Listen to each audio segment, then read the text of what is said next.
Ipanema, que eu nasci, né? Era numa Ipanema cantada ali por Tom Vinícius, saca? Era um bairro de casas, saca? Eu morava na Visconde Pirajá e tinha vista para o mar. Eu tinha o privilégio de morar em frente à TV Celso, né? Que era uma TV que tinha muitos programas musicais, né? E nessa época não tinha, como não tinha VT, era tudo gravado ao vivo. E a minha casa ficava ali bem de frente, minha tia, minha mãe, tudo ficavam vendo, assistindo esses programas. E por ser um bairro que tinha muitos artistas, né? A Rede Globo mesmo não existia Projac, que ficava no Jardim Botânico, né? Tinha muito artista em volta. Entre eles tinha o Simonal, que morava do lado, e era meu amigo de infância aqui, o Simoninha, que está aqui, está bem aqui, ó, pequenininho aqui, meu primo Gil, eu, certo? Aqui eu com a Patrícia Simonal, Tereza Simonal e o Max de Castro, que às vezes a gente na brincadeira tinha que brincar baixo que o neném estava dormindo. Mas foram eles que me deram a primeira camisa do Flamengo e me tornei flamenguista. Aí veio aqui, até eu tive a sorte, já na adolescência, o Flamengo ter esse time que ganhou tudo, e depois veio a melhor seleção brasileira, uma das melhores, que não ganhou nada, infelizmente, mas deixei essa homenagem como a melhor seleção, na minha opinião. Quando a TV Celso fechou, abriu um cinema Bruni 70, bem na frente da minha casa. E esse cinema tinha uma tela de 70 metros, os cinemas não eram como de hoje, de shopping, era cinemas, eles eram de rua. E muito legal, cinemão lá, passava muita coisa interessante. Só que o Lívio Bruni começou a fazer shows de rock, né? Fez Novos Baianos, fez o Terço e fez Mutantes. No dia que ele foi fazer Mutantes, época de ditadura, né? O couro comeu, veio polícia, assim, sabe, atacando bomba, aquela parada, sabe? E eu comecei, desde aí já nasceu um pouco esse questionamento. O que uma música pode ofender tantas pessoas? Sabe? Como assim? Os caras estão lá fazendo um show, vem a polícia batendo as pessoas. Como é que é isso? Por que isso, né? E eu nasci um ano antes do AI-5, então eu com 3, 4, 5 anos comecei a acompanhar ali da minha janela até os 22 anos morei nesse lugar, acompanhei a ditadura bem pela janela. E é isso, e era o mundo. Aqui eram as dunas da Gal, tem muita gente nem lembra as dunas, né? Que no verão de 72, que era onde minha mãe me levava na praia, e era frequentada por Caetano Veloso. Ela virou Dunas da Gal, porque a Gal estava fazendo show no Teatro Opinião, ali perto, e ia sempre nessa parada. Como tinham que tirar areia do mar para construir o emissário submarino, construíram umas dunas artificiais, e ficou ótimo para os surfistas, né? As ondas melhoraram muito, né? Porque ficou mais fundo. Certo? E era um mundo em mudança, né? Depois passou a ter o VT, tudo mais, veio a televisão a cores, e começaram as coisas a mudar. Aí veio o telejogo, né? Os brinquedos mesmo, o telejogo, aí veio o Atari, brinquedos como Gênios, né? A tecnologia, a forma de fazer cinema, olha só, você cresci vendo isso daqui era ficção científica, e depois passei a ver isso daqui. Isso é uma diferença que a foto fala por si, né? Você sabe? Você fala, então uma diferença enorme. Então tu imagina tu ver o ET numa tela assim enorme como era. Era uma coisa muito emocionante, sabe? E aos 11 anos comecei a tocar violão. E queria ser músico, como todo garoto ali, ainda mais tocava relativamente bem, assim, pelo menos era o que falavam, né? Aí eu comecei ali como... Era ali minha tia, era empresária, esposa de Erasmo Carlos, minha mãe assessora de imprensa, tinha o tecladista Luciano Alves. E fazia um trabalho muito interessante, na época, com um Apple II, que tocava 8 teclados, e ele tocava o nono, numa hora fazendo melodia, noutra hora harmonia. Era um show muito interessante. Eu comecei ali meio como hold, meio como secretário, mas logo, juntamente com ele, produzi o primeiro show da minha vida. Foi no Paço Imperial, na Praça 15.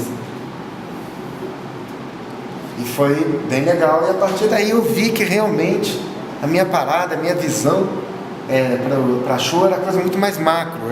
Gostava da visão macro do evento, da importância de fazer o evento, da divulgação do evento, da luz, do roteiro, enfim. Era uma visão mais macro do que ficar tocando instrumento, né? Acho muito legal quem faz, mas não era do meu temperamento, né? E mesmo na época que eu comecei a trabalhar ali como hold e tudo mais, eu via a figura do produtor e do empresário e eu vi que o meu temperamento estava mais para aquilo ali. Aí comecei a trabalhar em produção, fazer uma produção aqui, um show ali e tudo mais. Aí fui para a Miller Produções, como eu te falei. E como eu vinha de uma visão muito artística, assim, do meio artístico, do mundo até, eles me deram uma visão muito de comércio, do mercado e da importância do empresário. E tá aqui, trabalhei com diversos artistas, né? Na Miller, aprendi muito sobre como comercializar show, como impor o artista na mídia, coisas assim. Quando eu saí da Miller, o Hanoi, fui trabalhar com o Hanoi. Em 1990 eu usava esse casaco aqui, sabe? Eu cabia nesse casaco. Sabe? E o Hanoi era uma banda muito legal, sabe? Uma banda com as letras geniais, sabe? Pô, o show era muito bom, tudo mais, mas o próprio Arnaldo Brandão já estava cansado de ficar fazendo o mesmo show, saca? Aí começamos a inventar junto ao Circo Voador os tributos. Aí esse daqui foi o primeiro que eu trabalhei, a primeira vez que eu trabalhei no Circo Voador, que foi o Woodstock na Lapa, onde reunia músicos de várias gerações, né? Tive até o privilégio de conhecer o Arnaldo Batista, os Mutantes, aquele mesmo que tocou lá e deu esse tumulto na polícia. Vê que o mundo artístico ele está sempre meio entrelaçado, né? Uma teia de aranha, assim. E depois fiz tributo ao Jimi Hendrix, onde conheci o D2. E foi caminhando tudo mais, que acabei vindo a trabalhar com o Planet Hemp, montei a Namoral Produções, e a primeira banda que eu peguei foi o Planet Hemp, onde ali tinha essa missão de pegar uma banda do underground, levar para o mainstream, sem ceder o discurso, né? E uma das coisas que eu sonhava na minha vida, que era assim, o artista podia ter feito tudo, qualquer coisa, podia estar tocando na mídia, tocando na rádio, aparecendo na televisão. Se ele não fizesse o canecão, ele não tinha chegado lá. Tinha uma frase escrita do Ronaldo Bastos, que era a seguinte: aqui nessa casa se escreve a história da música brasileira, que infelizmente é uma pena hoje estar fechado. Já fiz até campanhas pela internet para reabrir essa casa, né, porque é uma casa muito importante para a cidade, que infelizmente está fechada. Aqui, outro sonho que eu tive, o disco de ouro, né? É o disco de ouro que eu consegui com o Planet, de 95, exatamente, 95, 96. Aqui as comemorações até do disco, muita história. E aqui o Jorge Davidson, que foi um corajoso a contratar um Planet Hemp com uma multinacional. E um cara que me deu muito bem até hoje. Tem o depoimento dele ali, né? Sobre a nossa história. E o Planet Hemp foi, bombou, aconteceu. Essa foto aqui ela não está na cronologia, mas eu vou explicar a importância dela.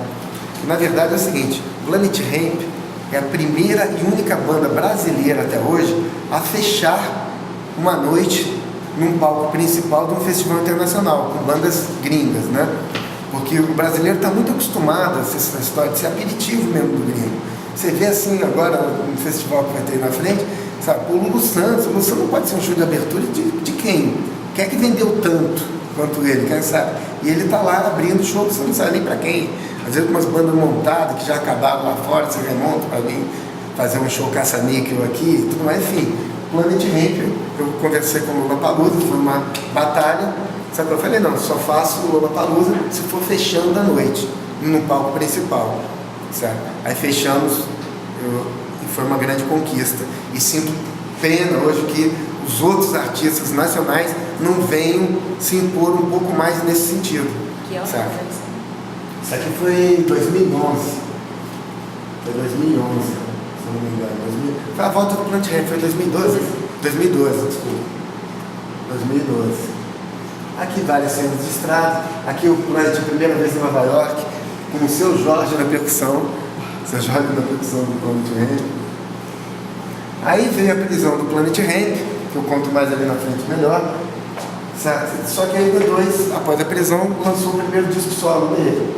Foi o Tiro a Onda, e já em parceria com o Mário Caldato Jr., que era o maior produtor de rap e um dos maiores produtores do mundo, de diversos segmentos. Mas na época ele produziu Beast Boys, e foi uma parceria que deu muito certo, porque na hora que juntou a malandragem carioca do D2, o rap do D2, sabe, com o samba e com a bossa nova, né, já que as bases desse disco são do Luiz Bonfá, Baden Powell e outros, foi um sucesso internacional, que depois teve na sequência do acústico também.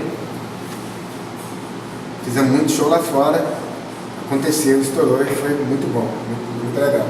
Daí eu conheci a Pitty, peguei a Pitty, né? Já conhecia ali os shows do Plant, conheci a Pitty e achei muito legal.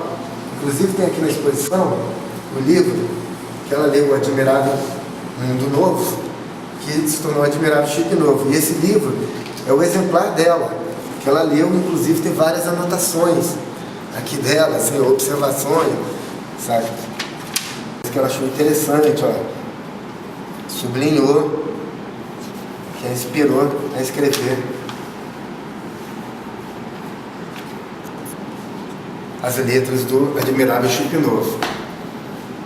Aí nesse momento aqui, é legal assim, até a gente dar uma passada rápida, que começou Pitty e D2 estouraram e, saca, ganhamos muitos prêmios e tudo mais. E embora o D2 estivesse naquele sucesso já dentro do Brasil e fora do Brasil, continuava a perseguição em cima dele, né? Vamos ver aqui as matérias, Marcelo D2 pode ficar sem a guarda do filho, a polícia vai intimar a música. Na verdade a polícia chegou a bater aqui na porta do namorado, assim, saca? A perseguição continuava, ele tinha se mudado para São Paulo, né? E passado a família em MTV, né? E o cara continuava indo a programas popularescos e acusando, sabe, o Marcelo D2 disso, daquilo, que ele era cantor da banda Planeta Maconha, sabe, que rende apenas para disfarçar, aquelas coisas bem. Aí eu esperei acalmar e escrevi uma carta para o Globo, combinando que botaria na íntegra, e não foi uma iniciativa minha. Escrevi e respondi, nunca mais ele falou, sacou? Na verdade, você teria que ler a carta para entender a resposta que foi. A partir daí tivemos mais paz, né?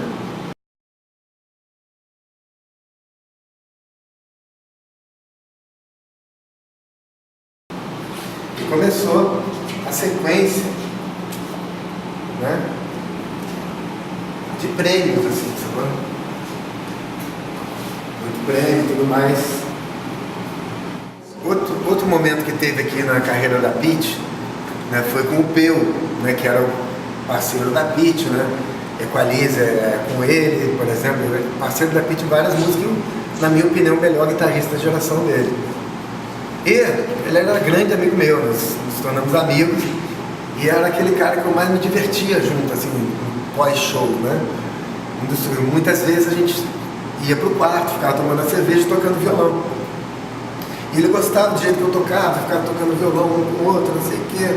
Falava que era muito intuitivo, que era o momento dele era de tocar de forma intuitiva. Aí numa noite ele falou: Lobato, leva esse violão que é teu e não pare de tocar nunca, que continue tocando, sabe? Existe muito essa coisa de que para tocar é para virar um profissional, nada disso. Tocar é um prazer, como disse Caetano, né? Como é bom poder tocar um instrumento. Então tá aqui o violão que ele me deu e eu fiz essa homenagem a ele. Depois, seguindo aqui, veio essa fase aqui que a gente grava tudo, né? Aqui, ó, VMB consagra Marcelo D2 Pitty, Mais Uma Noite Sem Perder. E essas coisas, muitos prêmios mesmo que estão aqui, ó. Muitos prêmios.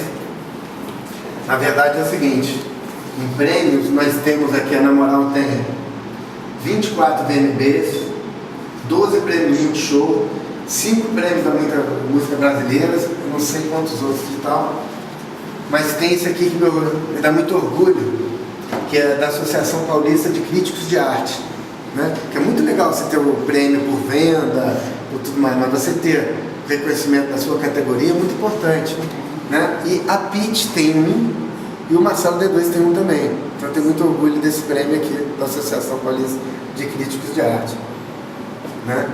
Esse aqui é o do Guia Show Business, que deu para mim, como personal manager, esses Multishow, VMBs. Tem esse prêmio aqui, que é o prêmio que nós nunca ganhamos, né? Que é o Latin Grammy, que a gente foi na noite, no jantar, eu e D2, recebeu agora o Planet Ramp concorrendo, e pelo que a gente ouviu ali das outras bandas, nós éramos acredito que nós ganharíamos.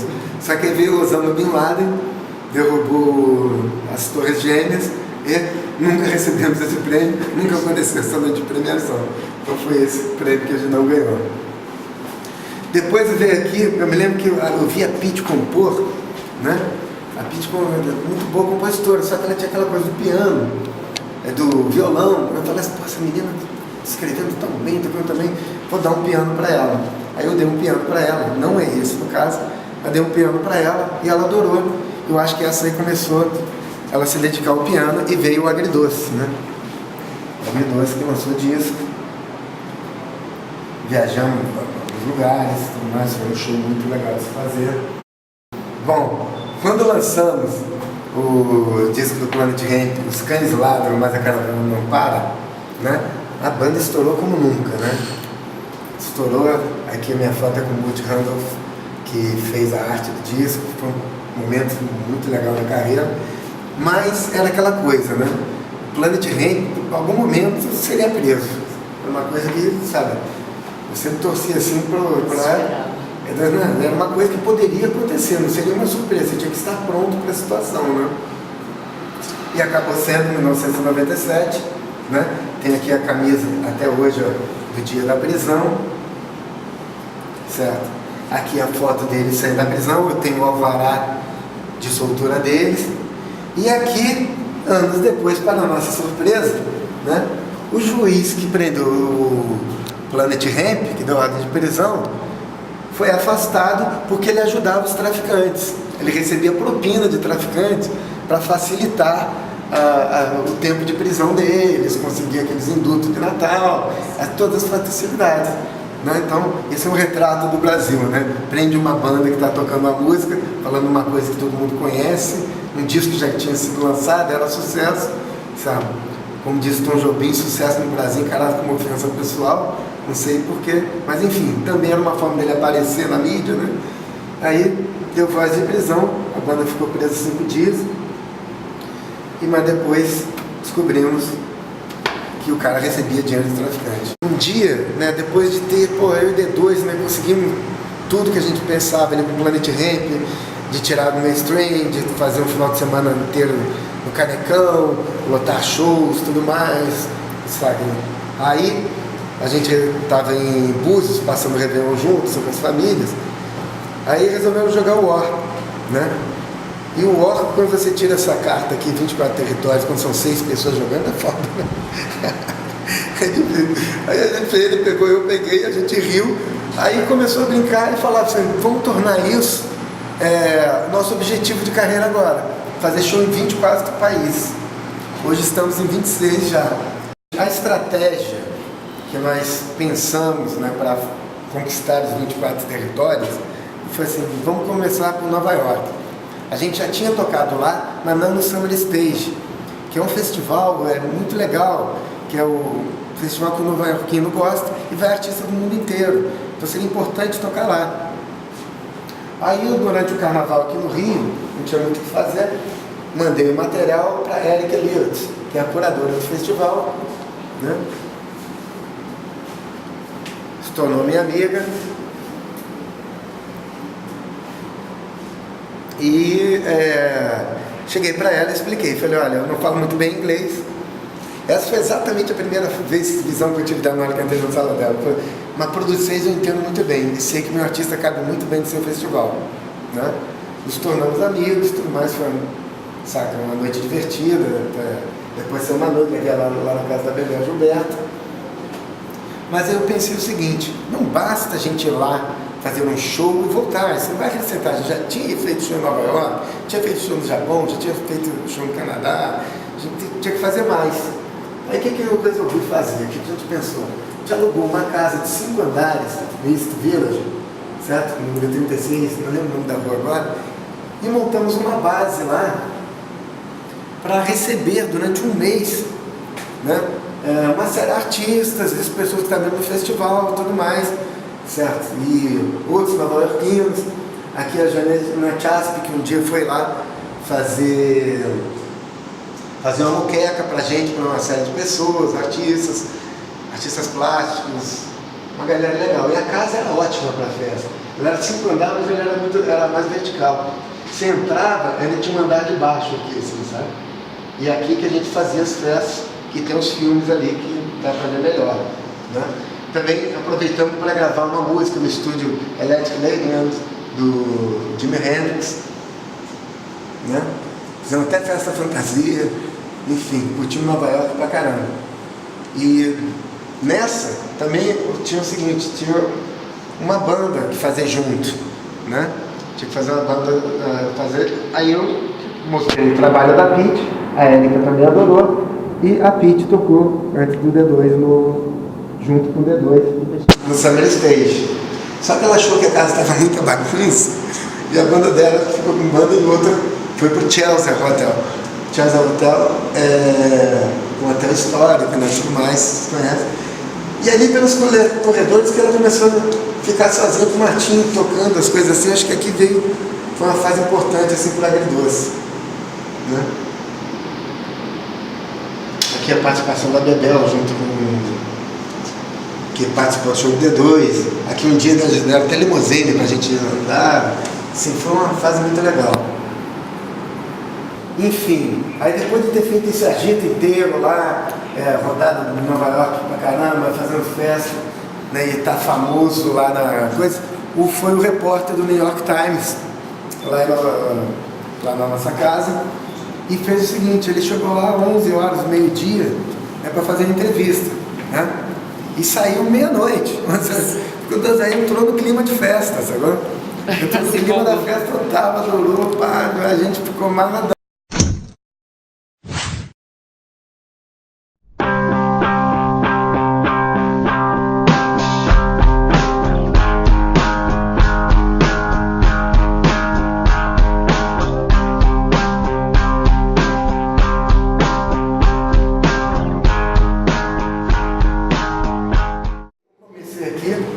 Mostrando um pouco da Ipanema, que eu nasci, né? Era numa Ipanema cantada ali por Tom Vinícius, saca? Era um bairro de casas, saca? Eu morava na Visconde de Pirajá e tinha vista para o mar. Eu tinha o privilégio de morar em frente à TV Excelsior, né? Que era uma TV que tinha muitos programas musicais, né? E nessa época não tinha, como não tinha VT, era tudo gravado ao vivo. E a minha casa ficava ali bem de frente, minha tia, minha mãe, tudo ficavam vendo, assistindo esses programas. E por ser um bairro que tinha muitos artistas, né? A Rede Globo mesmo não existia Projac, que ficava no Jardim Botânico, né? Tinha muito artista em volta.